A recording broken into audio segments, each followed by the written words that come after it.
दिल्ली से लेके पटना तक प्रशांत किशोर जन स्वराज पार्टी सबसे नया प्लेयर है, उसके बारे में कोई किस्सा किसी को सुनाना है तो सुना दे, क्योंकि मैं एक चीज़ दावा कर सकती हूँ कि सबसे पहली लिस्ट उम्मीदवारों की जन स्वराज पार्टी की आने वाली। तो आप ही सुनाइए ना, उसमें आपकी तो मुलाकात भी है, आपने खबर भी किया है। हमने डांट भी खाई है, मतलब से। नहीं देखिए, जन स्वराज पार्टी के बारे में जो है, आपको किसने डांट दिया?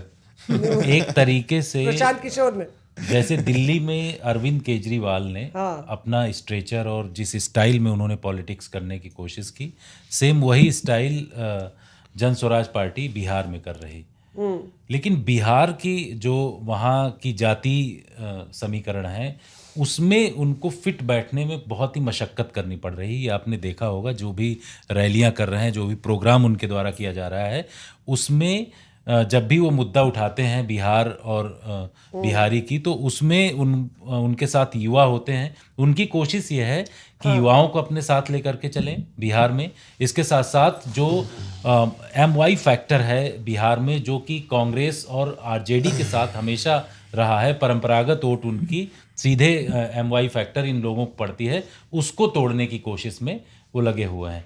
और मुस्लिम वोटर्स को भी अलग से वो कोशिश कर रहे हैं। उनकी कई रैलियों में, प्रोग्राम में हमने देखा कि मुस्लिम वोटर्स हैं। लेकिन क्या जैसे दिल्ली में अरविंद केजरीवाल ने करिश्मा दिखाया, उसी तरीके से लोग उनको वहाँ पर हाथों हाथ लेंगे, ये बहुत ही टफ उनके लिए दिखाई पड़ रहा है। क्योंकि विपक्षी पार्टियों ने भी उनके लिए एक अलग से बम तैयार करके रखा हुआ है, अलग तरीके की स्ट्रेटेजी बना करके रखा हुआ है। एक चीज़ देखा होगा आपने कि जैसे ही प्रशांत किशोर पीके का नाम रेगुलर चलता था, पीके के आगे पांडे लगा दिया, उनकी जाति को वहां पर जोड़ दिया। विपक्ष ने सीधे तौर पर उनको टारगेट किया कि यहाँ जो है जाति से आगे या जाति से बढ़ करके आप अभी कुछ नहीं कर सकते हो। इसलिए उन्होंने उनके नाम के आगे प्रशांत किशोर पांडे जैसे ही लगाया, वैसे ही उनका जो ग्राफ एकदम हाई था वो डाउन हो गया। लोगों को ये समझ में आने लगा कि भाई प्रशांत किशोर जो हैं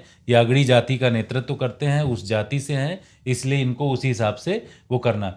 दिल्ली में जिस तरीके से अरविंद केजरीवाल ने परफॉर्मेंस दिखाया, उनके जो एजेंडे थे, जिस तरीके से महिलाओं को लेकर के, जिस तरीके से उन्होंने बिजली पानी की बात कही, सेम उसी तरीके से जो है पीके भी बात कर रहे हैं। लेकिन कितना सक्सेस होगा ये देखना होगा। दिल्ली में 2 करोड़ जनसंख्या है, वहाँ इससे 4 गुना ज़्यादा जनसंख्या है, तो वहाँ किस तरीके से वो टारगेट करते हैं, ये पीके की पॉलिटिक्स जो है इस बार यहाँ पर इसका लिटमस टेस्ट होगा। और ये देखना होगा कि पीके कितना जो है सक्सेस होते हैं इसमें। और ये दिलचस्प है ना, जो जैसे जितेंद्र कह रहे हैं कि भाई आप इससे पहले खुद मास्टर स्ट्रैटेजिस्ट थे। मैं उनकी भाषण सुन रही थी तो हर में वो कहते हैं मैं नेता नहीं हूँ, मैं नेता नहीं हूँ, मैं नेता नहीं हूँ।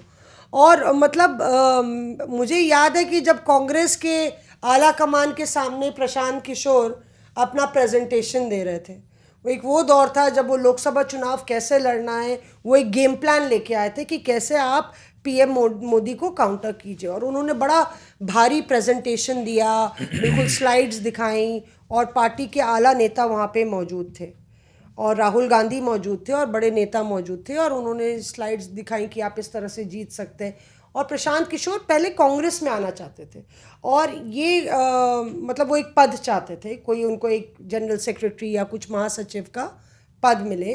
तो वो चाह रहे थे कि एक किसी पॉलिटिकल पार्टी में पॉलिटिशियन बनना है, बना बहुत चुका मैं, अब मुझे पॉलिटिशियन बनना है। तो वो कांग्रेस में उन्होंने कोशिश की, लेकिन कांग्रेस के नेता एकदम घा गए। उन्होंने कहा कि हम अपना इन हाउस पीके तैयार करेंगे, हम आउटसोर्स क्यों करें। अच्छा, प्रशांत किशोर का दिमाग तो बहुत सारा है और उनके पास एक बहुत अच्छा करियर है, तो वो आ जाएंगे तो कांग्रेस के जो बहुत ज़्यादा चाणक्य नेता हैं वो क्या करेंगे, वो तो आउट ऑफ एम्प्लॉयमेंट हो जाएंगे। तो उन्होंने प्रशांत किशोर का दरवाज़ा बंद करने के लिए एक इन हाउस पीके तैयार किया, सुनील कोनुगुल, और प्रशांत किशोर को बोला भैया जी नमस्ते। Reporters of